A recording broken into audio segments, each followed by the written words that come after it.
Então Meg se retirou para aceitar o convite com agradecimentos, olhar para o vestido e cantar alegremente enquanto passava seu único babado de renda verdadeira. Ao mesmo tempo que Joe terminava a história, as 4 maçãs e se entretinha em um jogo de traquinagens com rabisco. Na véspera do ano novo, o salão estava deserto, pois as 2 meninas mais jovens estavam ocupadas se vestindo e as 2 mais velhas estavam absorvidas na importante tarefa de se arrumar para a festa. Simples como eram os trajes, havia muito ir e vir, rir e falar, e em certo momento um forte cheiro de cabelo queimado invadiu a casa. Meg queria alguns cachos ao redor do rosto e Joe se comprometeu em apertar as mechas envoltas em papel com um par de pinças quentes. Esse cheiro é normal? Perguntou Beth empoleirada na cama. É a umidade secando, respondeu Joe. Que cheiro estranho, parece de pena queimada, observou Amy alisando seus lindos cachos com um ar de superioridade.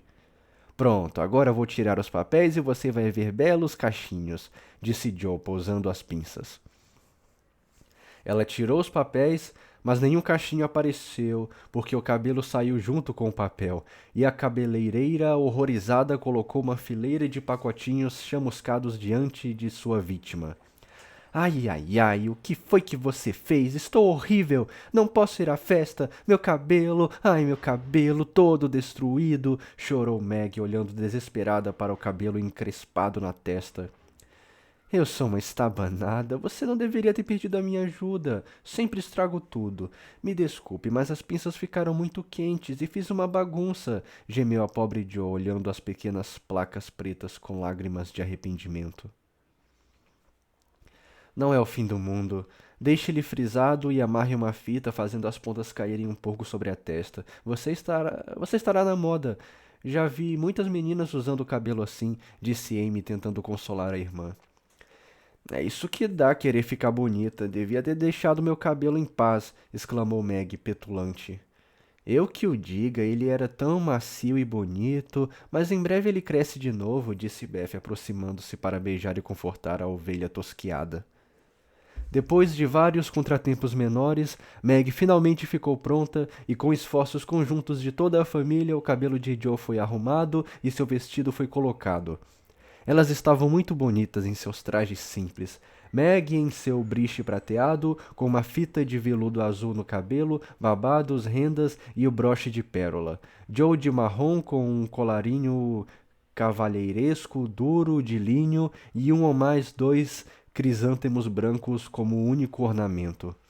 Ambas usavam uma luva fina e levavam nas mãos a outra suja.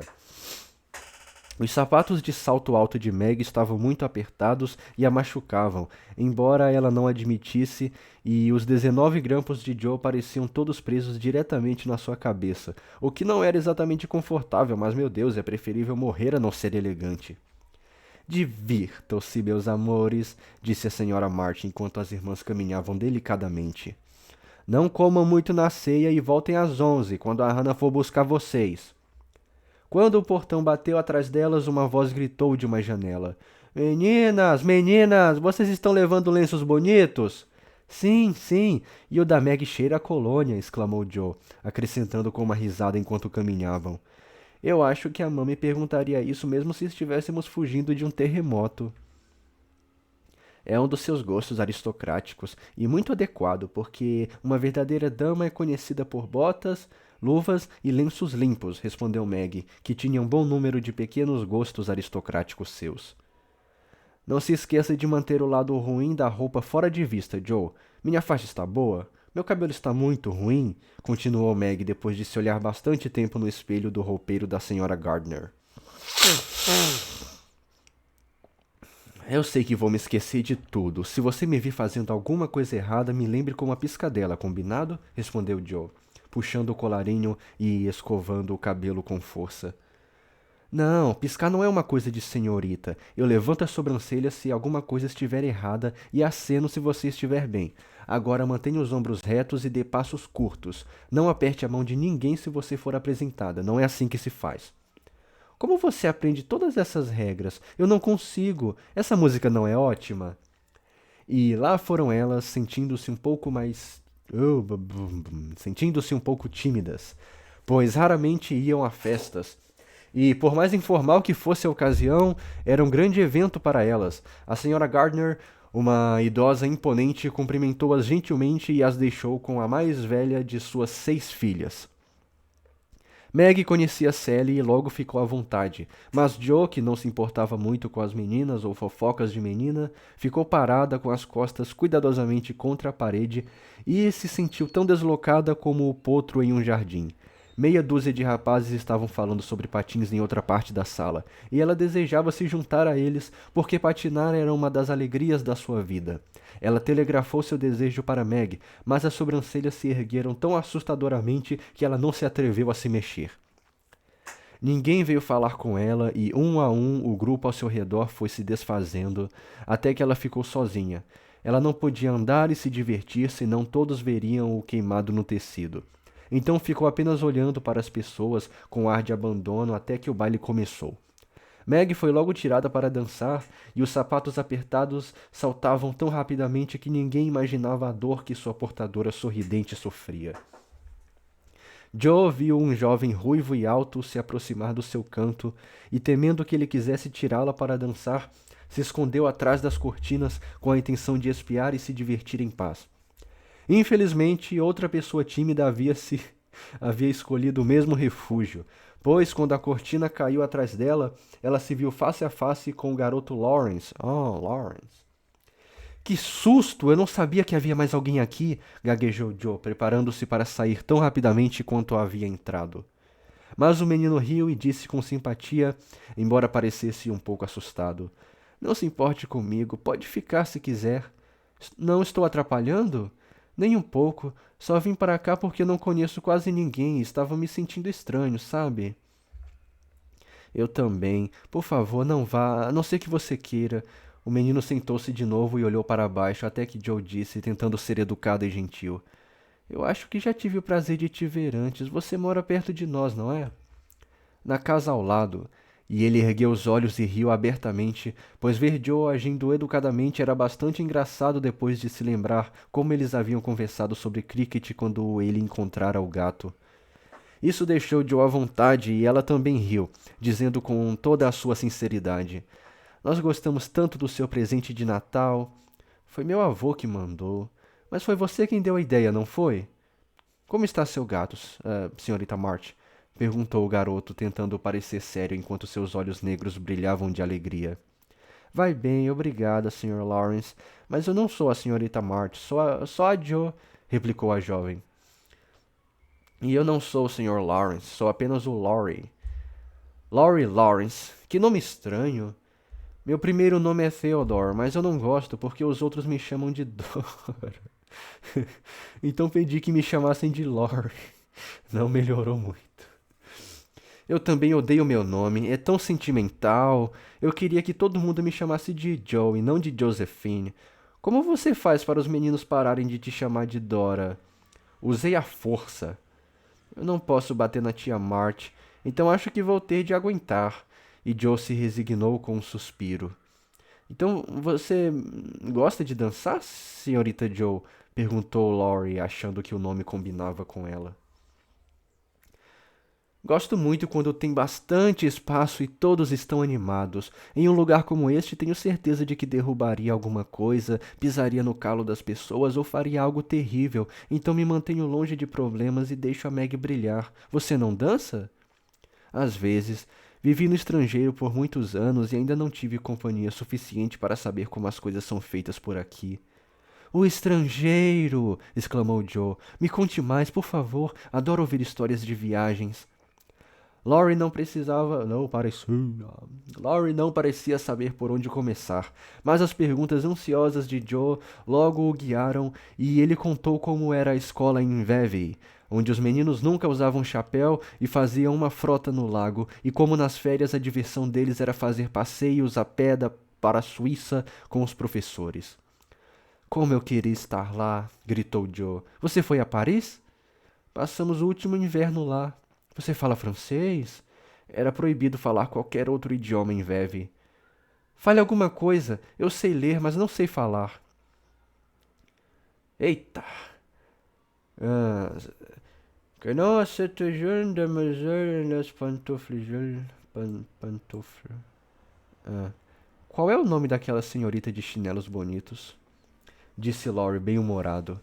Que lindo você fala! Deixa eu ver, você disse quem é a jovem senhorita usando sapatos bonitos, certo? Oui, mademoiselle.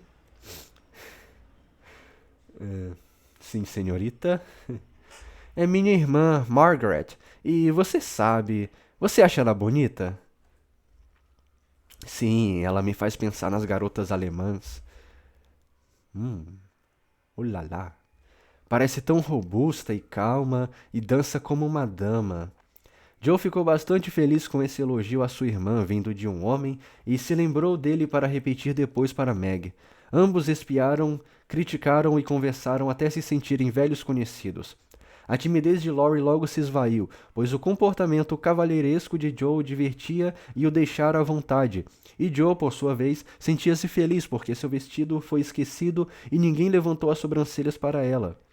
Ela gostava daquele garoto Lawrence, mais do que nunca. Ela gostava daquele garoto Lawrence mais do que nunca e diversas vezes o fitou atenta para que pudesse descrevê-lo para as meninas depois, pois elas não pois elas não tinham irmãos, apenas alguns poucos primos, e meninos eram criaturas quase desconhecidas para elas. Cabelo preto, encaracolado, pele morena, grandes olhos negros, nariz bonito, dentes finos, mãos e pés pequenos, mais alto do que eu, muito educado para um menino e bastante alegre. Quantos anos será que ele tem? Joe estava com a pergunta na ponta da língua, mas se conteve a tempo e, com incomum tato, tentou descobrir a informação de maneira escusa. Estou certo em dizer que você logo mais vai para a faculdade? Vejo você quebrando a cabeça com os livros. Opa, quero dizer, estudando com afinco, Joe corou com a terrível expressão quebrando a cabeça que lhe escapou.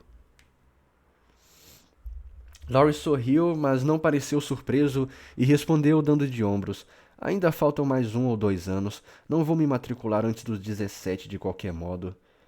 Mas você tem 15 anos? Perguntou Joe olhando para o alto rapaz, que ela imaginara já ter 17. Faço 16 no mês que vem.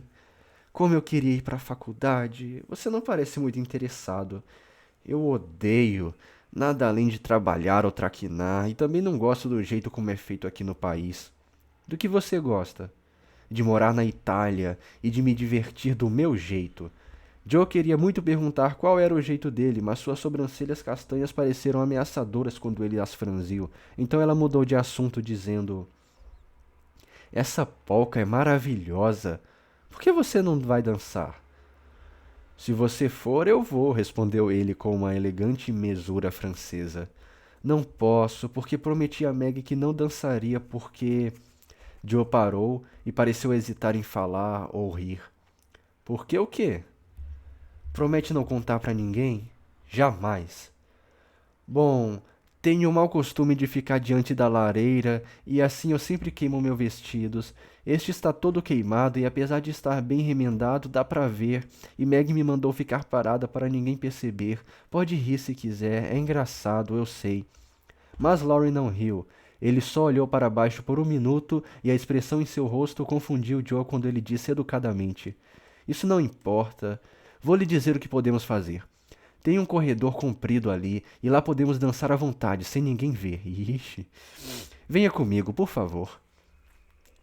Joe agradeceu e feliz o acompanhou, desejando ter 2 belas luvas quando viu as que ele calçava, lindas e brancas como pérola.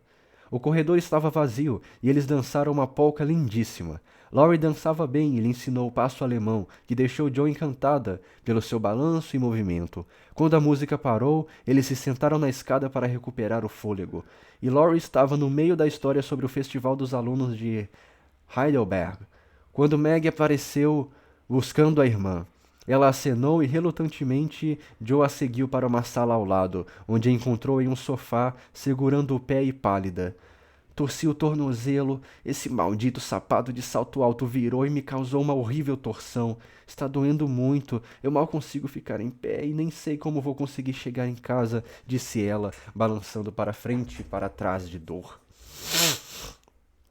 Eu sabia que você ia machucar o pé com esses sapatos idiotas. Sinto muito, mas não vejo alternativa. Você precisa pegar uma carruagem ou ficar aqui a noite toda, respondeu Joe, esfregando de leve o pobre tornozelo enquanto falava.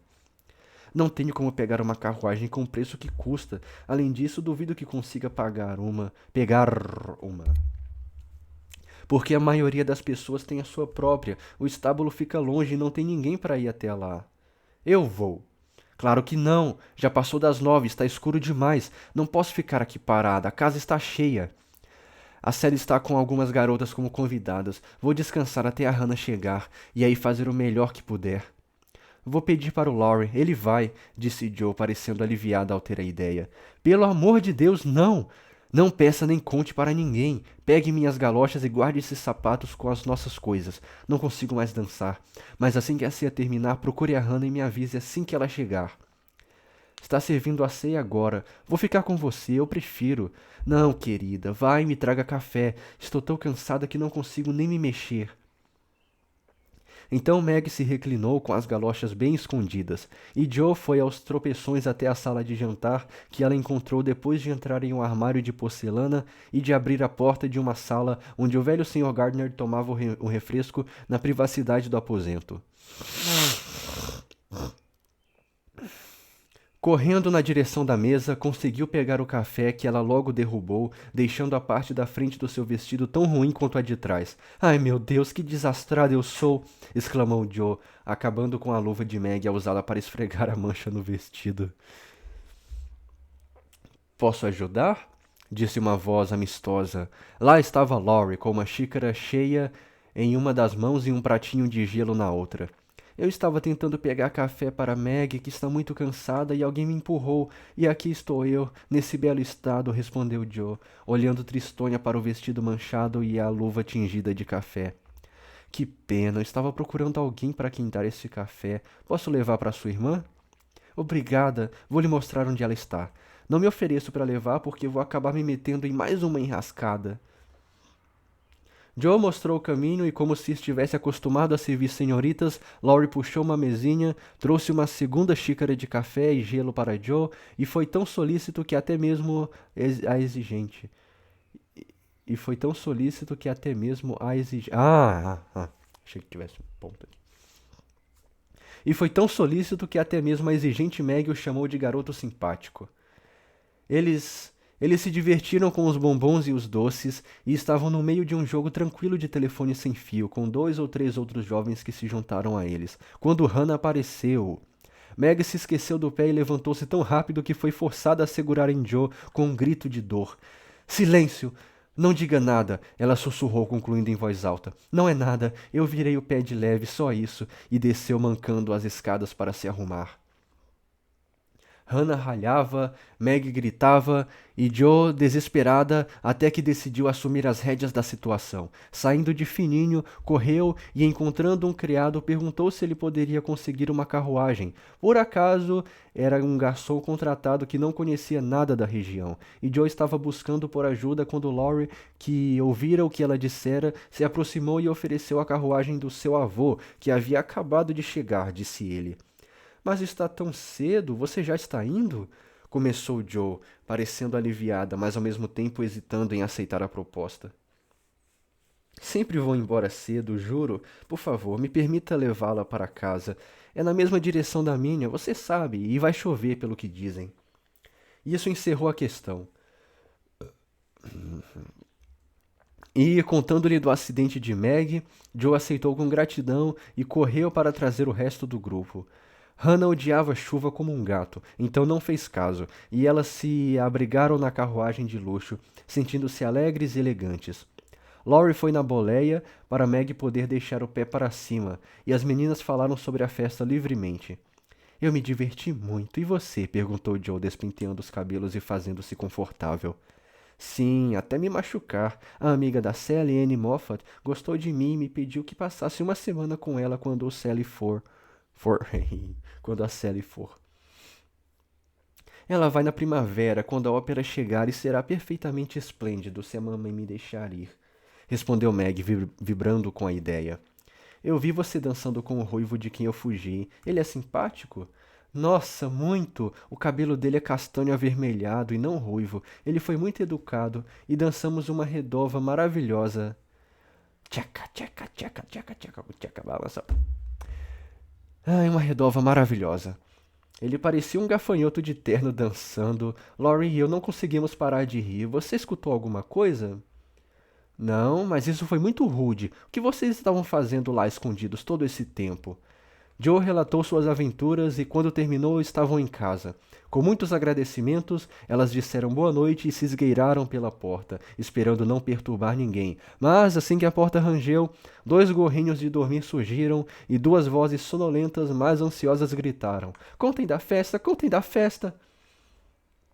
Com o que Meg chamou de enorme falta de boas maneiras, Joe tinha guardado alguns bombons para as meninas, e elas logo se calaram depois de ouvir os eventos mais emocionantes da noite. Estou me sentindo uma verdadeira senhorita de classe, voltando da festa em uma carruagem e me sentando ao lado do criado mudo com uma aia para me servir, disse Meg, enquanto Joe lhe esfregava o pé com a arnica e escovava seus cabelos. Duvido que as senhoritas de classe se divirtam mais do que nós, apesar do cabelo queimado, dos vestidos velhos, de uma luva de cana e de sapatos apertados que torcem nosso tornozelo por sermos tolas o suficiente para usá-los. E acho que Joe tinha toda a razão. Fardos.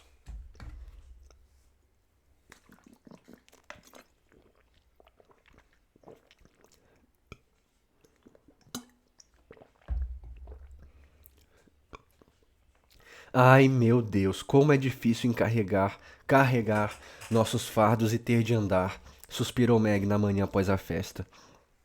Pois agora as férias haviam terminado e uma semana de festejo. E uma semana de festejo não era o melhor para fazê-la seguir com o trabalho de que ela jamais gostara. Queria que fosse Natal ou Ano Novo todos os dias. Não seria divertido? Respondeu Joe, bocejando desanimada. Não nos divertiríamos metade do que nos divertimos agora, mas realmente é muito bom ter pequenas ceias e buquês, e ir a festas, e ir à casa de carruagem, e ler e descansar e não trabalhar. É como vivem as outras pessoas, e eu sempre invejei as meninas que vivem assim. Gosto tanto do luxo, disse Meg, tentando decidir qual dos dois vestidos surrados pareceria menos desgastado. Bom, nós nunca vamos ter isso, então não adianta reclamar.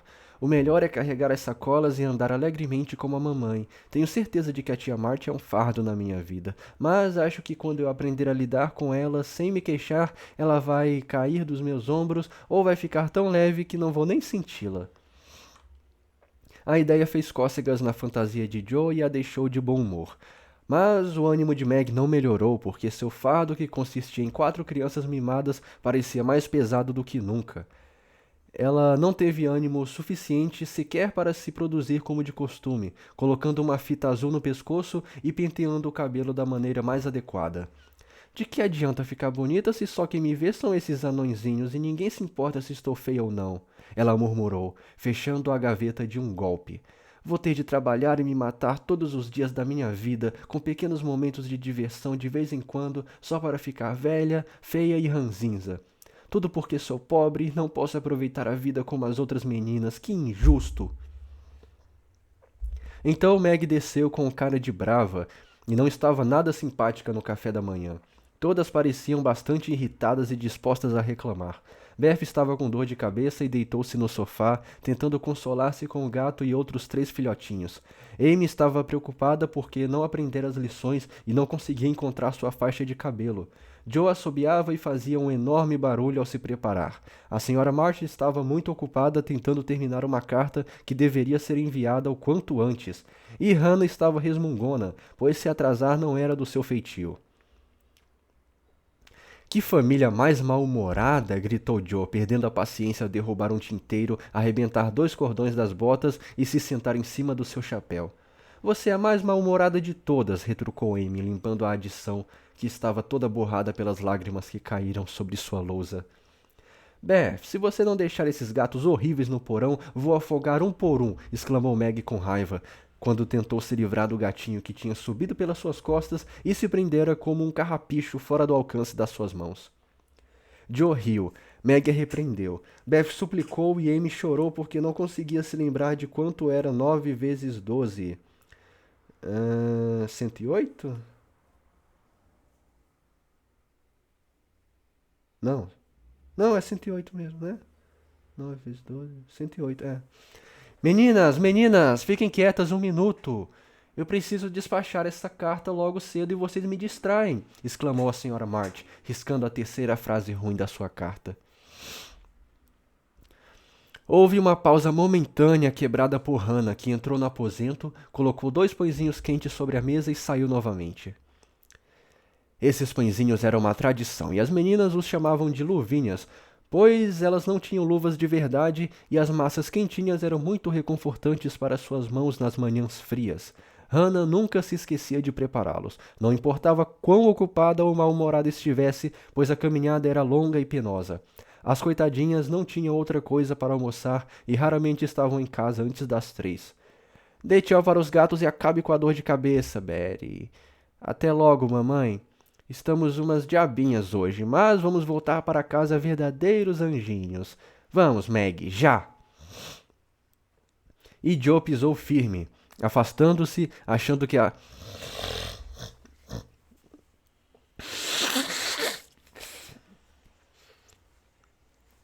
Afastando-se, achando que as peregrinas não estavam se preparando para a partida como deveriam. Elas sempre paravam e olhavam para trás antes de virar a esquina, pois sua mãe invariavelmente ficava à janela para acenar e sorrir. Parecia, de algum modo, que elas não seriam capazes de suportar o dia sem esse ritual, pois não importava qual fosse seu humor, o último vislumbre do rosto maternal sempre as afetava como um raio de sol. Se a mamãe bradisse o punho em vez de mandar beijos, ela estaria com toda a razão, pois nunca houve filhas mais ingratas e desprezíveis do que nós, exclamou Joe, sentindo uma satisfação tingida de remorso ao caminhar na neve no vento cortante. Não fale coisas tão horríveis, respondeu Meg das profundezas do véu com a qual se cobrira, como uma freira cansada do mundo. Gosto de termos fortes que significam alguma coisa, respondeu Joe, pegando seu chapéu que pulara da sua cabeça, pronto para voar longe. Chame como quiser, mas não sou nem ingrata nem desprezível, e não quero que você me chame assim. Você é uma azarada e ficou de mau humor hoje porque não pode viver em meio ao luxo o tempo todo. Coitadinha, espere até eu fazer a minha fortuna. E aí você vai poder se deleitar com carruagens e sorvete e sapatos de salto alto e ramalhetes de flores e meninos ruivos para dançar. Como você é ridícula, Joe. Mas Meg riu daquelas besteiras e se sentiu mais animada, apesar de tudo. Sorte a sua que eu sou, porque se eu fosse ficar com esses ares afetados e tentasse passar uma imagem de infeliz como você, estaríamos perdidas. Graças a Deus sempre encontro alguma coisa engraçada que me anime. Pare de resmungar e trate de voltar para casa alegre, minha querida. Joe deu um tapinha encorajador no ombro da irmã ao se despedirem e cada uma seguiu seu caminho, ambas abraçando o seu pãozinho e tentando ser alegres, apesar do clima de inverno, do trabalho duro e dos desejos insatisfeitos de uma juventude que adora o conforto. Quando o Sr. March perdeu suas posses tentando ajudar um pobre amigo, as 2 meninas mais velhas pediram autorização para tentar se sustentar sozinhas, pelo menos. Certos de que nunca era cedo demais para cultivar energia, labor e independência, os pais consentiram e ambas se puseram a trabalhar com toda a boa vontade que, apesar de todos os obstáculos, certamente prenunciava sucessos ao final. Margaret encontrou um cargo de governanta e se sentia rica com seu pequeno salário. Como ela disse, gostava de luxo e seu maior problema era a pobreza. Ela encontrava mais dificuldade em aceitar a situação porque conseguia se lembrar de uma época em que a casa era bonita, a vida era fácil e prazerosa e nada que desejasse lhe faltava. Ela tentava não ter inveja ou não ficar descontente, mas era muito natural que quisesse coisas bonitas, amigos divertidos, realizações e uma vida feliz. Na casa dos King via diariamente tudo o que queria, pois as irmãs mais velhas das crianças quase sempre saíam, e Meg então tinha frequentes vislumbres dos delicados vestidos de baile e dos buquês, ouvia fofocas animadas sobre teatros, concertos, brincadeiras com trenó e diversões de todos os tipos, e via o dinheiro esbanjado em ninharias, dinheiro que ela considerava precioso. A pobre Meg raramente se queixava, mas um sentimento de injustiça a fazia se sentir amarga, às vezes, pois ela ainda não aprendera a reconhecer quão rica era nas bênçãos que por si sós podem tornar a vida feliz. Joe, por acaso, era ideal para a tia March, que mancava e precisava de uma pessoa ativa que cuidasse dela. A velha senhora sem filhos havia se oferecido para adotar uma das meninas quando os problemas surgiram, e ficou muito ofendida quando sua oferta foi recusada. Amigos disseram aos March que eles haviam perdido qualquer chance de ser lembrados no testamento da rica senhora. Mas os poucos mundanos March se contentaram em dizer: não abandonaríamos nossas meninas nem por muitas fortunas. Ricos ou pobres, continuaremos juntos e seremos felizes. A velha senhora ficou sem falar com eles por um bom tempo, mas ao encontrar Joe na casa de uma amiga, algo em seu rosto cômico e em seus costumes grosseiros agradou a idosa, e ela propôs que a jovem lhe fizesse companhia. Isso não combinava em nada com Joe, mas ela aceitou a função, já que nada melhor aparecera, e, para a surpresa de todos, ela se deu muito bem com a sua parenta irascível. Havia tempestades ocasionais, e uma vez Joe entrou em casa pisando duro, dizendo que não aguentava mais, mas a tia Marty logo se acalmava e a chamava novamente, com tal urgência que a garota não tinha como recusar, pois em seu coração ela gostava da velha de gênio difícil. Desconfio que a verdadeira atração para Joe era uma grande biblioteca de ótimos livros que estavam largados ao pó e às aranhas desde que o tio Mart falecera. Joe se lembrava do cavalheiro amável que costumava deixá-la construir ferrovias e pontes com seus grandes dicionários. Lhe contava histórias sobre as estranhas imagens de seus livros de latim e lhe comprava pães de mel sempre que se encontrava com ela na rua. À meia luz, a sala empoeirada com os bustos que olhavam fixamente para ela do alto das estantes, as poltronas confortáveis, os globos e, o melhor de tudo, a imensidão de livros em que ela podia viajar faziam da biblioteca uma região de êxtase para ela. Tão logo a tia Marty tirava sua cesta ou estava ocupada com amigas, Joe corria para o tranquilo lugar e, aconchegando-se em uma poltrona, devorava poesia, romance, história, viagens e gravuras como um rato de biblioteca. Mas, com toda felicidade, isso não durava muito, pois bastava ela chegar ao cerne da história, ao verso mais doce de uma canção ou à aventura mais perigosa de uma viajante, uma voz estridente a chamava: Josephine! Josephine! E ela era forçada a abandonar o seu paraíso para enrolar o novelo, lavar o poodle ou ler os ensaios de Belsham por horas a fio. A ambição de Joe era fazer algo esplêndido. O que era, ela não tinha ideia, mas deixaria que o tempo lhe dissesse. E, nesse íntere, ficava extremamente aflita de não poder ler, correr ou cavalgar tanto quanto gostaria. Temperamento explosivo, língua afiada e espírito inquieto estavam sempre lhe causando arranhões, e sua vida era uma série de altos e baixos, que eram tão cômicos como comoventes. Mas a formação que ela recebia na casa de tia Marty era exatamente o que ela precisava, e o pensamento de que ela estava fazendo algo para se sustentar a fazia feliz, apesar do Josephine constante. Beth era tímida demais para ir à escola. Os pais haviam tentado, mas ela sofreu tanto que desistiram, e ela fazia suas lições em casa com o pai. Mesmo quando ele partira e sua mãe fora chamada para dedicar sua habilidade e energia à sociedade de ajuda aos soldados, Beth continuava estudando fielmente do melhor jeito que podia sozinha. Ela era uma dona de casa perfeita e ajudava Hannah a manter a casa limpa e confortável para as trabalhadoras, sem jamais se preocupar com qualquer recompensa, apenas em ser amada. Ela vivia dias longos e tranquilos, não solitários nem ociosos, porque seu mundinho era povoado de amigos imaginários, e ela era, por natureza, uma abelha operária. Havia 6 bonecas para cuidar e vestir todas as manhãs, pois Beth ainda era uma criança e amava seus brinquedos como antes. Não havia sequer uma boneca inteira ou bela, todas haviam sido abandonadas até que Beth as adotou, pois quando as irmãs ficaram velhas demais para esses ídolos, eles passaram para ela, já que Amy não queria nada velho ou feio. Justamente por isso, Beth cuidava delas com ainda mais ternura e montou um hospital para bonecas enfermas. Nunca Nunca alfinetes foram espetados em suas entranhas de algodão, jamais palavras duras foram pronunciadas ou golpes foram desferidos, nem mesmo a mais feia delas alguma vez se entristecera por ser negligenciada. Todas eram alimentadas e vestidas, cuidadas e acariciadas com o amor que nunca faltava. Um fragmento abandonado de boneca fora de Joe e, levando uma vida tempestuosa, se tornaram um farrapo largado em uma sacola, até que Beth o resgatou do terrível asilo e o levou para o seu refúgio. Como a boneca não tinha a parte de cima da cabeça, Beth amarrou nela um chapeuzinho elegante.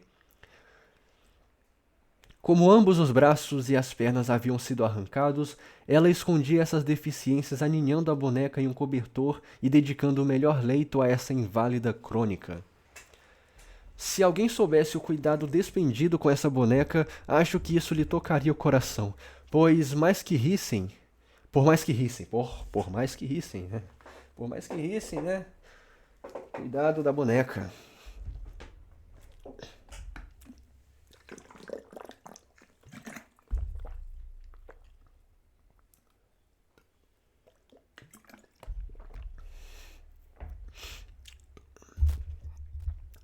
Ela lhe trazia flores, lia para ela, levava-a para fora para tomar ar fresco, protegia-a sob o casaco, cantava canções de ninar e nunca ia para a cama sem antes beijar seu rosto sujo e sussurrar com ternura: Espero que tenha uma boa noite, minha pobrezinha. Beth tinha seus problemas, como as outras, e, não sendo um anjo, mas uma menina muito humana, muitas vezes chorava algumas lagriminhas, como dizia Joe, porque não podia ter aulas de música nem um belo piano. Ela amava tanto a música, se esforçava tanto para aprender e praticava com tanto afinco no antigo instrumento que alguém, sem querer dar indiretas à tia Mart, deveria ajudá-la. Ninguém ajudava, no entanto, e ninguém via Beth enxugar as lágrimas das teclas amareladas e desafinadas quando ela estava sozinha. Ela cantava durante o trabalho como se tudo fosse uma brincadeira. Nunca estava cansada demais para a mamãe e as meninas.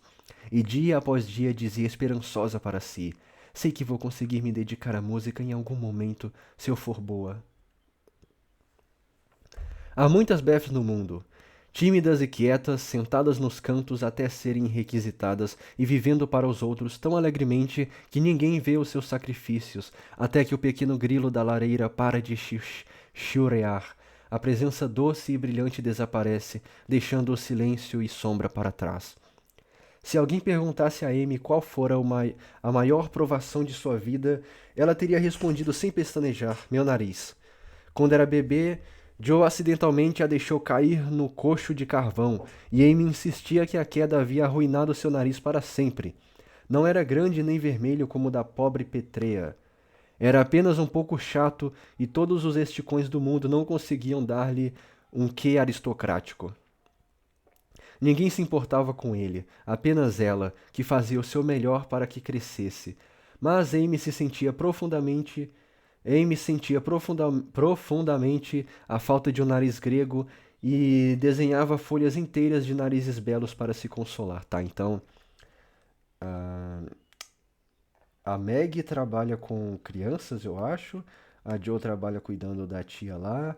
A Beth trabalha em casa, fazendo as tarefas e gosta de música. E a Amy é muito novinha e só se preocupa com o nariz, por enquanto. Tá.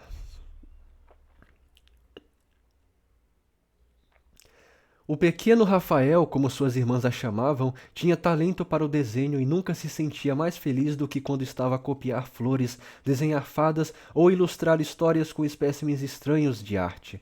Seus professores reclamavam que, em vez de fazer as somas, ela cobria sua lousa com animais. As páginas em branco de seu atlas eram usadas para copiar mapas e caricaturas das mais ridículas voavam de seus livros nos momentos mais inoportunos. Ela fazia suas lições da melhor maneira que podia e conseguia escapar das reprimendas por ser o modelo de comportamento. Era extremamente benquista entre as colegas, por ser bem-humorada e dominar a arte de agradar aos outros sem esforço. Seus ares e graça eram muito admirados, tal qual suas realizações, pois além do desenho, ela sabia tocar 12 músicas, fazer crochê e ler francês sem pronunciar mal mais de dois terços das palavras. Tinha um modo melancólico de dizer: quando o papai era rico, nós fazíamos isto e aquilo, que era muito comovente e suas palavras eram consideradas perfeitamente elegantes pelas outras meninas. Amy estava no caminho certo para ser mimada, pois todos a tratavam com deferência, e suas pequenas vaidades e egoísmos cresciam a passo firme.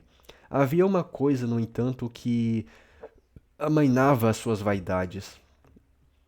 Ela tinha de usar as roupas da prima, e o problema era que a mãe de Florence não tinha o mínimo bom gosto, e Amy sofria demais por ter de usar um gorro vermelho em vez de azul, vestidos impróprios e aventais destrambelhados que não ficavam bem nela. Era tudo de ótima qualidade, bem feito e com pouco uso, mas os olhos artísticos de Amy ficavam muito aflitos, especialmente nesse inverno, em que seu vestido escolar era de um roxo insípido, com bolinhas amarelas e nenhum corte. Meu único consolo, ela disse a Meg com lágrimas nos olhos, é que a mamãe não faz barra nos meus vestidos cada vez que me comporto mal, como a mãe da Maria Parks. Meu Deus, isso é uma das coisas mais terríveis, pois às vezes ela é tão mal educada que seu vestido fica dobrado até os joelhos e ela não pode nem vir à escola. Quando penso nessa degradação, ela ainda fala as palavras erradas, né? Quando penso nessa degradação, sinto que nem o meu nariz achatado ou um vestido roxo com cometinhas amarelos são um problema. Meg era confidente e conselheira de Amy, e por alguma estranha atração de opostos, Joe era a da doce Beth. Era apenas para Joe que a criança tímida contava seus pensamentos, e sobre sua irmã mais velha e volúvel, Beth inconscientemente exercia mais influência do que qualquer outra pessoa da família.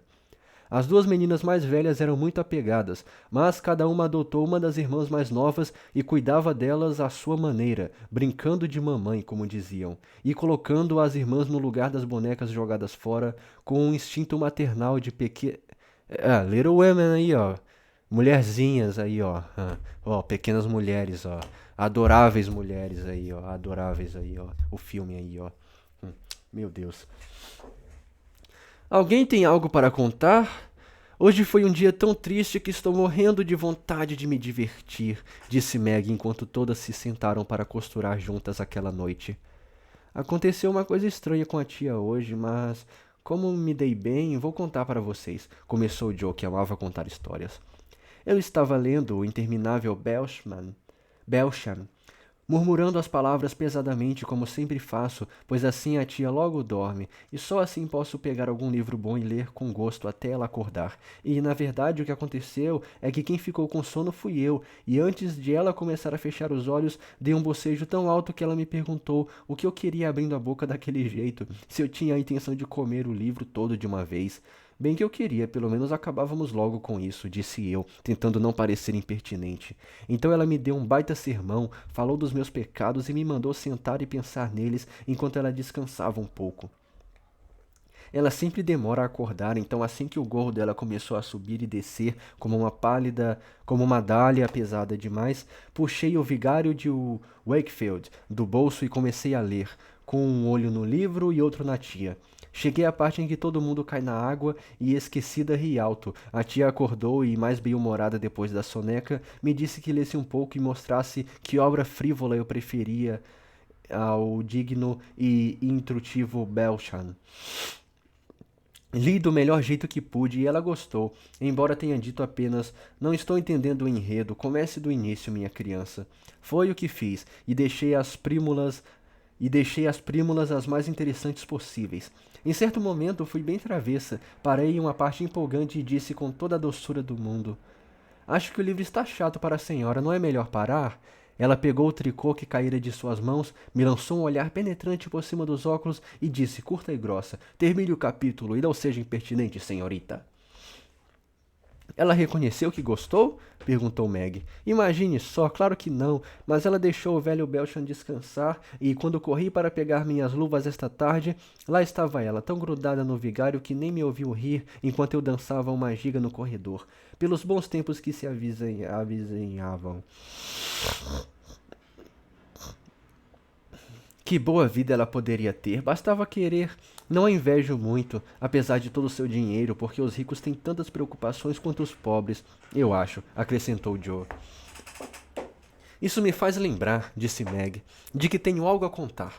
Não é engraçado como a história da Joe, mas pensei muito nisso a caminho de casa. Quando cheguei à casa dos King hoje, estava todo mundo alvoroçado. E uma das crianças disse que o irmão mais velho tinha feito algo terrível e que o pai o havia expulsado. Eu ouvi a senhora King chorando e o Sr. King falando muito alto. Grace e Ellen viraram o rosto ao passar por mim para que eu não fosse, para que eu não visse seus olhos vermelhos inchados. Não perguntei nada, é claro, mas me senti muito triste por eles e, por outro lado, bastante feliz por não ter irmãos selvagens fazendo coisas más e desgraçando a família. Acho que ser desgraçada na escola é muito pior do que qualquer coisa que o menino mal possa fazer, disse Amy, sacudindo a cabeça, como se sua experiência de vida fosse vasta.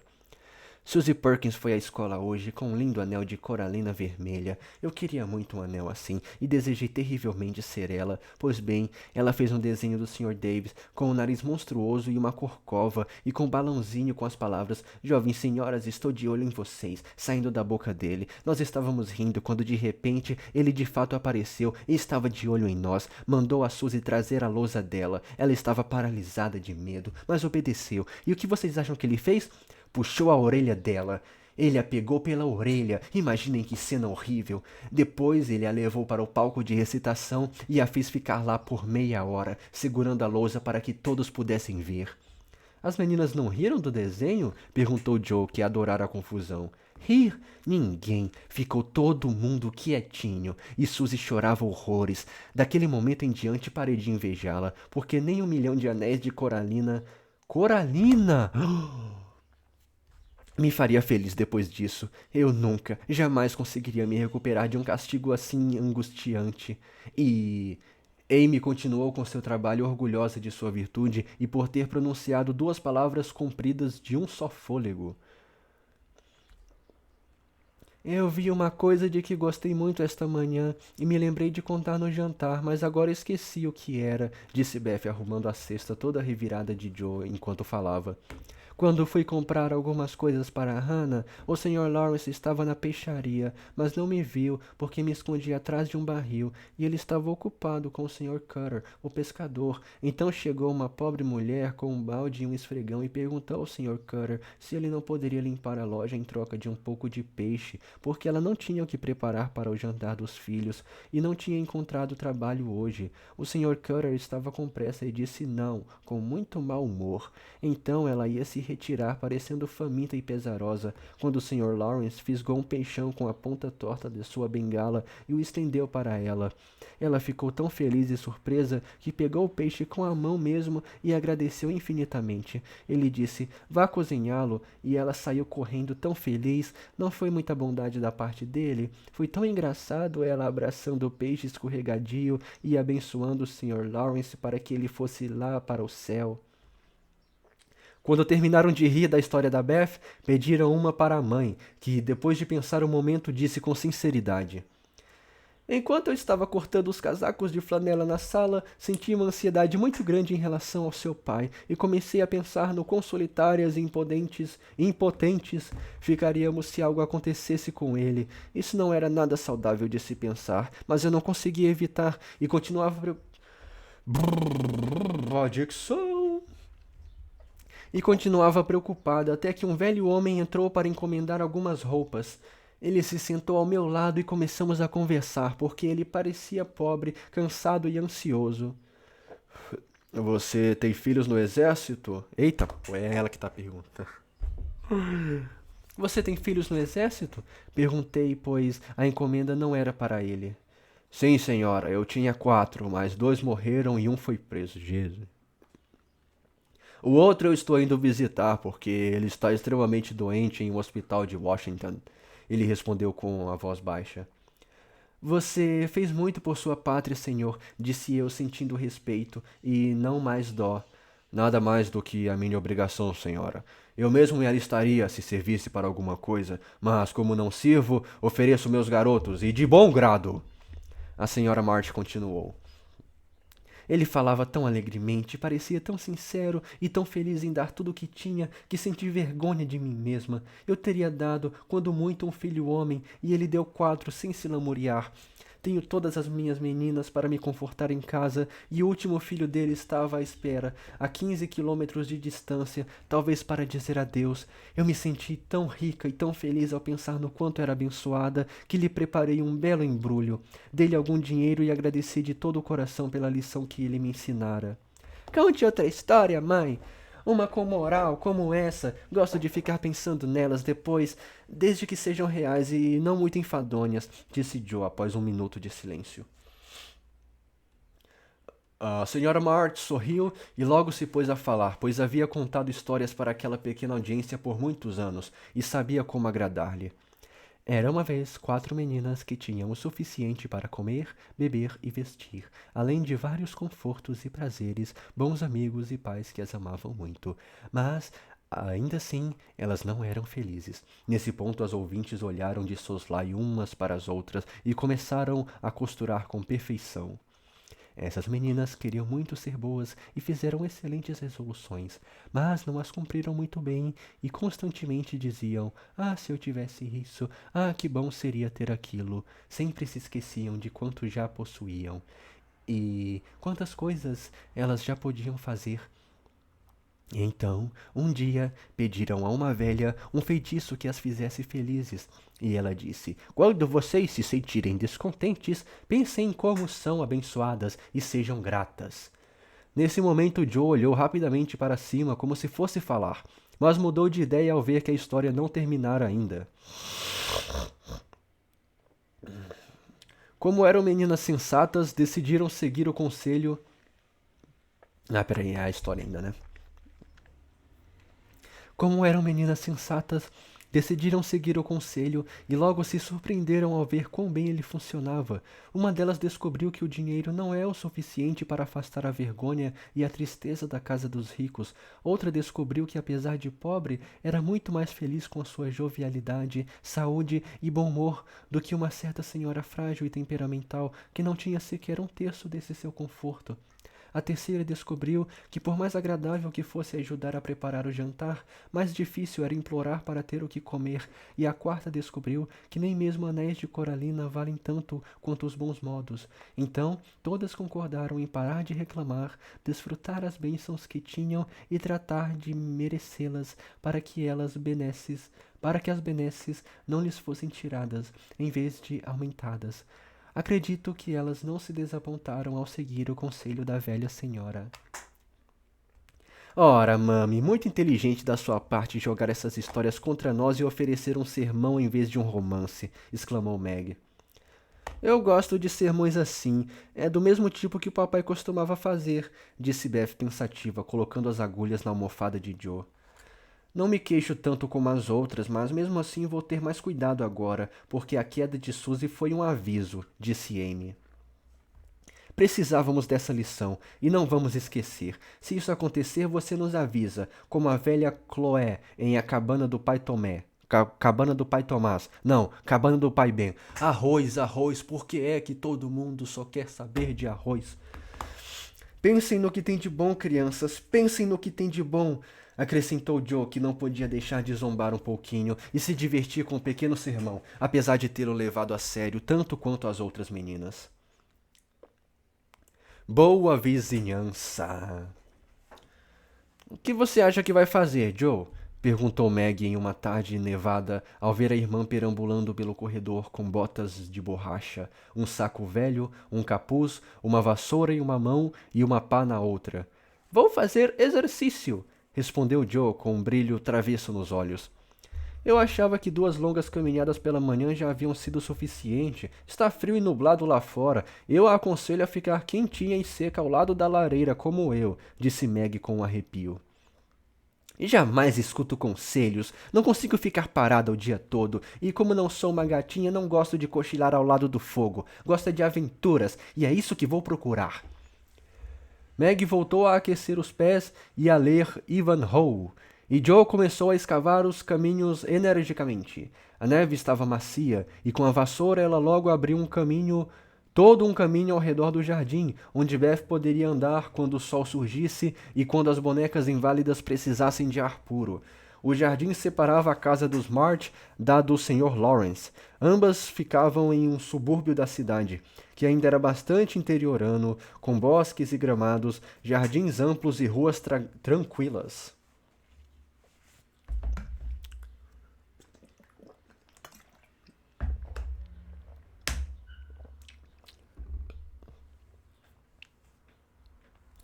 Uma sebe baixa separava as duas propriedades. De um lado estava uma casa velha, marrom, bastante nua e pobre, privada das vinhas que no verão cobriam suas paredes e das flores que então a rodeavam.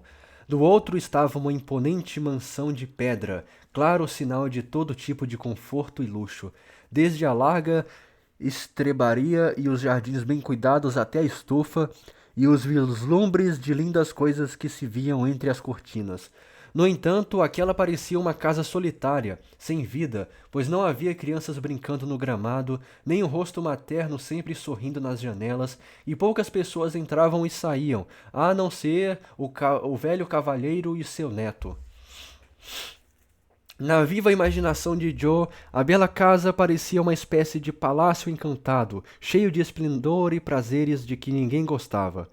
Joe sentia muita vontade de contemplar essas glórias escondidas e conhecer o garoto Lawrence, que parecia querer ser conhecido, se ele ao menos soubesse por onde começar. Desde a festa, sua vontade era maior do que nunca, e ela havia planejado muitas maneiras de estabelecer uma amizade com ele, mas ele estava sumido, e Joe começou a achar que ele tinha ido embora. Até que um dia ela avistou um rosto moreno em uma janela do andar superior, olhando melancolicamente para o jardim, onde Beth e Amy estavam fazendo guerra de bolas de neve. Esse menino está precisando de vida social e diversão, disse ela para si mesma. O avô dele não sabe o que é bom para ele, por isso o deixa trancado sozinho. Ele precisa de um grupo de meninos alegres para brincar, ou de alguém jovem e animado. Eu queria ir lá dizer isso ao velho senhor.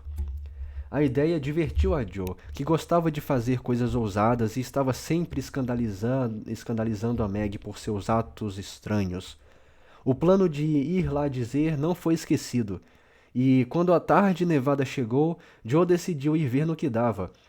Ela logo imaginou o Sr. Lawrence enxotá-la, e depois se lançou à expedição de cavar um túnel sob a sebe. Mas antes parou e sondou o local. Tudo quieto, cortinas fechadas nas janelas inferiores, criados fora de vista e nenhum humano visível, apenas uma cabeça com cabelos pretos encaracolados apoiadas em uma mão lânguida na janela superior. Lá está ele, pensou Joe. Pobre rapaz, completamente sozinho neste dia sombrio. Que dó! Vou atirar uma bola de neve para chamar sua atenção, e aí eu digo algo amável. E lá se foi um punhado de neve fofa. A cabeça imediatamente se virou, revelando um rosto que perdera seu olhar apático em segundos, e cujos olhos grandes brilhavam e cuja boca começou a sorrir. Joe acenou com a cabeça e riu, sacudindo a vassoura enquanto o chamava. Como vai? Você está doente? Laurie abriu a janela e resmungou com a voz rouca como a de um corvo. Estou melhor, obrigado. Estava muito resfriado e fiquei de cama por uma semana. Sinto muito. O que você fez para se divertir? Nada. Aqui é tão chato como um cemitério. Você não lê? Não muito. Não me deixam. E alguém não pode ler para você? Meu avô lê de vez em quando, mas meus livros não lhe interessam e odeio ficar pedindo para Brooke o tempo todo. Chame alguém para ir visitar você, então. Não tem ninguém que eu queira ver. Os meninos demandam energia demais e minha cabeça está fraca. Não tem nenhuma menina legal para ler para você? Meninas são quietas e gostam de bancar a enfermeira. Não conheço nenhuma. Você conhece a mim? Começou a dizer Joe, depois riu e parou. Claro que conheço. Você aceitaria fazer a gentileza de vir? Gritou Laurie. Não sou quieta e legal, mas vou, se minha mãe deixar. Vou perguntar para ela. Feche a janela como um bom menino e me espere voltar. Com isso, Joe colocou a vassoura no ombro e marchou para casa, perguntando-se o que todos diriam. Laurie sentiu uma onda de entusiasmo com a ideia de ter uma companhia e saiu correndo para se preparar, pois, como dissera a Sra. March, ele era um pequeno cavalheiro. Assim, em honra à sua convidada, escovou seus cachos, trocou de colarinho e tentou arrumar o quarto, que apesar da meia dúzia de criados não estava nada ordenado. Logo soou a campainha e então uma voz decidida, perguntando pelo Sr. Lorry. Um criado surpreso veio correndo anunciar uma jovem senhora. Agora que eu sei que esse Lorry é interpretado pelo Timothée Chalamet, com certeza.